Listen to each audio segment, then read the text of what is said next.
This is a prototype interface for the Primeweld TIG225X. In the previous version of the interface, we have display, switches for the modes, and knobs for adjusting each parameter.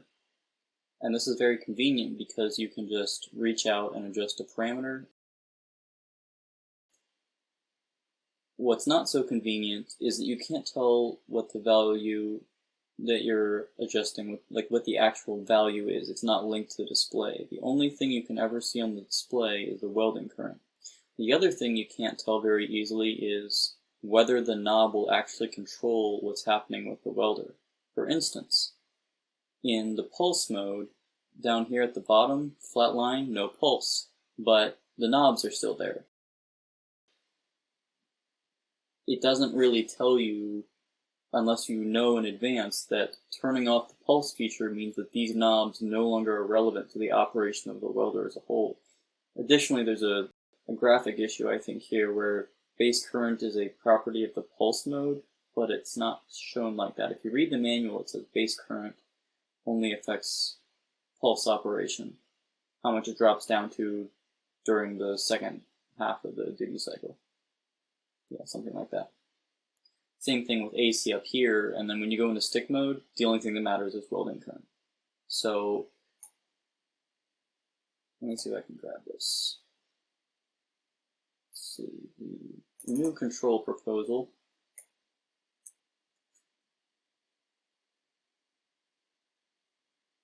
is to add some indicators below each knob, which say, hey, I matter, and then to make one of your smart displays, and I know that the company that makes these can do it since the MTS200 has something like this, and put auto units. So anytime you change a knob, if it is relevant, if it has its little yellow indicator, then it shows up on the display and you get to set it. If it's not relevant, you can still turn the knob, but it doesn't matter what the value is and it doesn't show up on the display.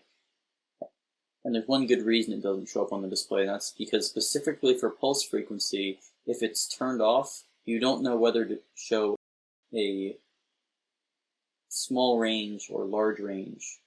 So just in general, if a feature is disabled, none of it will show up on the display, even though you can still turn the knob. When you turn it on and it knows how to display, then you can display it. And while it's on the display, it will light up green, not yellow. So I made a little software demo of this.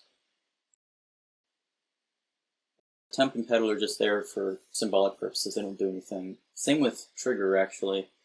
2T, 4T, to the best of my knowledge, does not affect which of the TIG parameters are present. So in stick mode, you see, we just have welding current. It's active, but it's also displayed, and it's in amps, which you can see because there's a light next to amps, and we're at 90. And I can just drag this around, and it knows what the range is.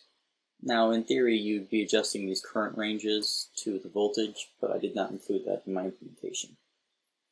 So if I were to switch to TIG mode, suddenly half the board lights up, because now we have all these parameters we can control. Start current, same in amps, drag it around. Upslope, downslope is in seconds, so it's fractional seconds. From nothing, which is effectively 2T, no slope, up to 25. And if you wait a few seconds, you're back to seeing your welding current. Today's display is a little bit glitchy. It doesn't matter for functionality. Same with downslope. So if you wanted 2T no slope, and so you could basically do, I assume you could set like start current and end current to 0, no slope, and then just set your current, 90 amps. Pre-flow, post-flow, I think those work in 2T. I don't think that's a 4T specific thing. So this would be small, like a half a second or something. Under normal operation, this might be 3 seconds. So there's 3 seconds of post-flow. 98 amps, no upslope, downslope. The disadvantage of this interface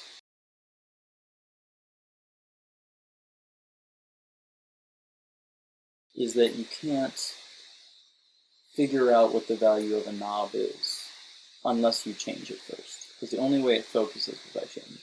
Anyway, so you're in TIG mode, and now you want to enable AC.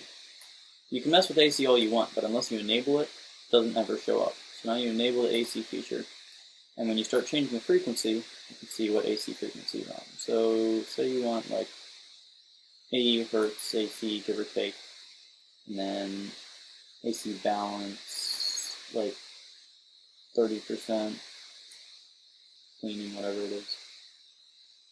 Okay, cool. Now I'm running AC, from mine I want AC turns off.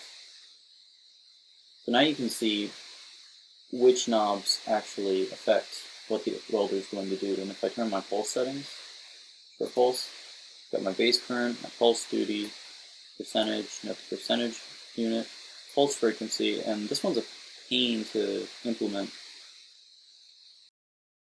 This is short pulse, which means high frequency, so it's 10 to 200, or 40 to 200, I might have that range wrong. And then long is 0.1, 0.5, pulse every 2 seconds to 10. So yeah, that's it in a nutshell. Just adding some bicolor LEDs, put a smart display on there, and suddenly it's a whole lot more useful for making reproducible settings. It's not significantly more complex, and if you completely ignore it, you still get the smart display, and it doesn't make it any harder to use.